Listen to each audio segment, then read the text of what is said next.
ٹھیک ہو گیا. اچھا شکیل صاحب مجھے ایک چیز بتائیے گا, یہ جو کرنٹ فیڈرل اور پروونشل کارپوریٹ ٹیکس ہے جی آن ٹریول کنسرنس, اس پہ کیا what's actually your recommendation on that جی, کیونکہ اس پہ بھی کافی ڈفرینس آف اوپینین نظر آتا ہے جی. بڑے افسوس کے ساتھ کہنا پڑتا ہے کہ پہلے ایویشن کی منسٹری نہیں تھی, اب اس حکومت نے آ کے اور پچھلی حکومت نے ایویشن منسٹر اپوائنٹ کیا اور باقاعدہ ایک سیکریٹریٹ ہے جی, مگر آج تک جو ہے اس ٹریڈ کو, ہماری ٹریڈ کو آج تک انڈسٹری کا درجہ نہیں دیا گیا. اوکے, اور ہم بیسکلی سروس انڈسٹری کے لوگ ہیں, سروس پرووائڈ کرتے ہیں. ادر سروس انڈسٹریز میں جو ٹیکسز چل رہے ہیں وہ تقریباً 5 سے 7% کی مد کے اندر ایک فلیٹ ریٹ جو ہے ان کی کمیشن ارننگ پہ لیا جاتا ہے سروس پرووائڈر سے. ٹھیک ہے جی. یہاں پہ اب تک ہم 29% جو کہ کارپوریٹ ٹیکس ہوتا ہے جو کہ سب پہ لاگو ہوتا ہے, وہ ان کے اوپر بھی جو ہے جو کمیشن ایجنٹ ہے ان پہ بھی 29% جو ہے لاگو ہے. اوکے, اور اوکے, جو حج آپریٹرز ہیں ان کے اوپر جو انہوں نے فکس کیا, مطلب ایک انڈسٹری میں 2 سٹینڈرڈز یہاں پہ چل رہے ہیں. جو نارمل ٹریول ایجنٹ ہے اس سے 29% لیا جاتا ہے, جو حج آپریٹر ہیں اس کے اوپر جو ہے 1500 روپیز کے اوپر کر کے ڈسچارج کر کے اس کی لائبلٹی ڈسچارج ہو جاتی پے کر کے. باقی ایک زمانے میں اگر آپ کو یاد ہو پرویز مشرف صاحب کے دور میں اور پچھلی حکومت میں ایک انہوں نے نکالا تھا طریقہ جس میں فلیٹ ریٹ آف کمیشن دی جاتی تھی, اس کی ہم تقریباً 142D کی فائلنگ کرتے تھے. اوکے, اس میں یہ تھا کہ 10% فلیٹ ریٹ انہوں نے مقرر کیا تھا کہ بھئی جو بھی آپ کمیشن ارن کریں گے آپ اس پہ 10% دیں, اب آپ جو اخراجات کریں کیا کریں اس پہ گورنمنٹ کا کوئی لینا نہیں تھا, اور وہ فل اینڈ فائنل ہوتا تھا. اوکے, اس سے مزید کرپشن کے دروازے کھل گئے, اور میں سمجھتا ہوں کہ اگر یہ 142D کی فائلنگ الاؤ کریں, اس سے ایک تو گورنمنٹ کا ٹیکس بڑھے گا, لوگوں میں اعتماد پیدا ہوگا. ٹرانسپیرنٹ جو آج بجٹ میں منسٹر صاحب نے فرمایا کہ جی ہم ٹرانسپیرنسی چاہتے ہیں اور ہم چاہتے ہیں کہ لوگوں کو سہولت دی جائے, تو جو ان کے کنسرنز تھے اگر یہ 142D کی طرف واپس ٹریڈ کو, ایویشن ٹریڈ کو فائلنگ کی طرف لے جائیں تو اس کے اندر ایک تو کرپشن بھی نہیں ہوگی, اور دوسرا لوگ خود والنٹیئر کر کے جو ہے ان کو پتا ہے کہ جی 10% دینا ہے اور وہ دیں گے لوگ, تو اس طرح آپ کی کلیکشن بھی بڑھے گی. اور اس کے علاوہ فیڈرل ٹیکسز اگر بات کی جائے ابھی انٹرنیشنل ٹریول کے اوپر, تو تقریباً ایک ٹکٹ پہ 7 قسم کے ٹیکسز جو ہیں گورنمنٹ کلیکٹ کرتی ہے انٹرنیشنل ٹکٹس پہ. تو یو آر پیئنگ اینی ویئر فرام 12,000 سے 13,000 کے بیچ میں منیمم ٹیکس آپ کو انٹرنیشنل ٹکٹ پہ آپ کلیکٹ کرتے ہیں پیسنجر سے. اور بزنس کلاس اگر آپ لیتے ہیں تو کم از کم اس کے اوپر 31 سے 32,000 روپے ہر مسافر کو جو ہے وہ گورنمنٹ کو ٹیکس دینا ہوتا ہے ڈفرینٹ ٹیکسز اور ڈیوٹیز کی مد کے اندر. ٹھیک ہو گیا, ٹھیک تو ہو میں گیا. سمجھتا ہوں اس کو بھی ریڈیوس کرنے کی حالات کے تحت بہت ضرورت ہے.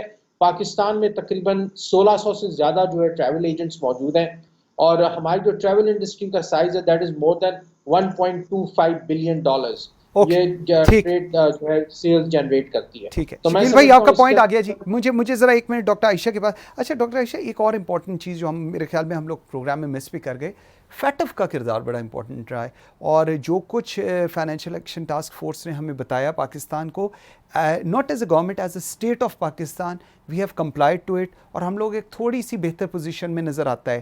اس کے اوپر آپ کا کیا ویو ہے, کیپنگ ان ویو یہ جو بجٹ کی ساری پروسیڈنگز ہے, اور اس کو اگر ہم کنیکٹ کریں جی. دیکھیے فیٹف کا ہم جو بھی ایریا تھا اور انہوں نے جو ہمیں شرائط دی تھی وہ ہم نے بہت محنت کری ہے. I give credit to the government. Point یہ ہے کہ یہ چیزیں ان اینی کیس ہمیں کرنے کی ضرورت تھی. بالکل ٹھیک. دیکھیں ٹیرر فنانسنگ ہوتی ہے, ہاں وہ ہمارے اپنی انٹرسٹ کی بات ہے, ہم کیوں یہ کہیں کہ یہ انٹرنیشنل ایجنسی کے لیے ہم کر رہے ہیں. گورنمنٹ نے پیش رفت کی ہے, لیکن جو کویسچن مارک ہے وہ پالیسی کا اور لاء کا اتنا زیادہ نہیں ہے جتنا امپلیمنٹیشن اور گراؤنڈ کا ہے. فارچونیٹلی اس وقت انہوں نے ہمیں کرونا کی وجہ سے تھوڑا سا اسپیس دے دیا ہے. اسی کے ان حالات میں ان چیزوں کو فلی امپلیمنٹ کرنے کے لیے ہمارے پاس نہ کیا انسٹیٹیوشنز ہیں, کیا ہمارے پاس وہ سسٹمز ہیں, کیا ہمارے وہ پروسیسز وہ پروسیجرز ہیں, یہ ہمارے لیے ایک بڑا جسے کہنا چاہیے نا کویسچن مارک ہے.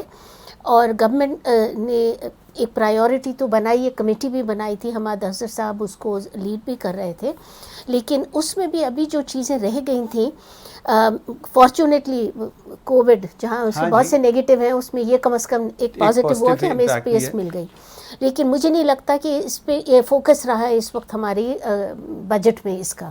اوکے جس طرح ان کو فوکس دینا چاہیے تھا وہ فوکس ان چیزوں پہ ابھی ہمارا نہیں ہے.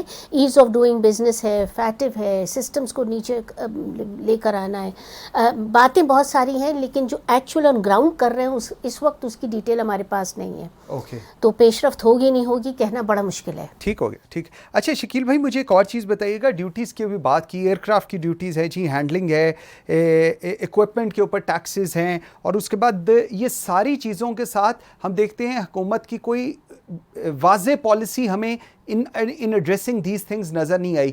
پھر کیا ریکمنڈیشنز ہوں گی, پھر کس طرح آگے چیزیں لے کر چلی جائیں گی؟ دیکھیے آپ کے سامنے مزید ابھی مطلب ایویشن کے حالات آپ کے سامنے, it is going from bad to worse. اگر آج آپ سیفٹی ریکارڈ دیکھیں پاکستان کا پچھلے 10 سالوں میں 4 ایکسیڈنٹ ہو چکے ہیں, اس کا مطلب 2.5 سال میں 1 ایکسیڈنٹ, اور سرفیس بھی نہیں ہوتی پراپر رپورٹس. دیکھیں اب یہ تبدیلی سرکار آگے سے کیا اس کی رپورٹ آتی ہے. تو میرے حساب سے اس وقت جو پارٹس اسپیئر پارٹس ہیں یا انجن سپورٹ سسٹمز ہیں یا ان کو جو ایئر کرافٹ ریلیٹڈ پارٹس ہیں یا گراؤنڈ ہینڈلنگ جو کہ with in the airport limits رہنے اور ایئرپورٹ کی لمٹ سے اس کارڈن آف ایریا سے باہر نہیں آنے, اس کو ان کو ٹیکس سے مستثنا قرار دینا چاہیے, تاکہ جو ایئر لائنیں اپنی مینٹیننس ریکارڈ وغیرہ کے لیے, کیونکہ یہ پارٹس سستے نہیں آتے اور یہاں پہ آپ کے ملک میں وہ پارٹس بنتے بھی نہیں ہیں. ماں سوا بوئنگ کمپنی کے کچھ پارٹس بنتے ہیں پی ایف کامرا کے اندر, اس کے علاوہ جو ہے کوئی یہاں پہ پارٹس نہیں بنتے اور جو کہ یہاں سپلائی نہیں کیے جاتے. تو میں سمجھتا ہوں کہ اس کو بہت ضروری ہے حالات کے تحت دیکھنے کی, کہ تاکہ ایئر لائنوں کو وہ سہولتیں جہاں پہ ان کی جو سیفٹی کا جو معیار ہے وہ کسی طرح کمپرومائز نہ ہو. اب تک یہ ہوتا رہا ہے کہ انہوں نے ڈیوٹیز اینڈ ٹیکسز لگائے ہوئے ایئر کرافٹ اکوپمنٹ کے اوپر, جو گراؤنڈ ہینڈلنگ اکوپمنٹ ہے جو کہ ود ان دیٹ ایریا رہتا ہے ایئرپورٹ کے اندر, اس سے آؤٹ سائڈ اس کی کوئی یوٹیلیٹی ہے بھی نہیں. تو میں سمجھتا ہوں کہ یہ ان کو جو ہے نا منسٹری کو ہماری جو بنی ہے ان کو کافی کام کرنے کی ضرورت ہے اور کافی چیزیں ٹیک اپ کرنے کی ضرورت ہے. And we still have a very long way to go, اور کافی مائلز کور کرنے.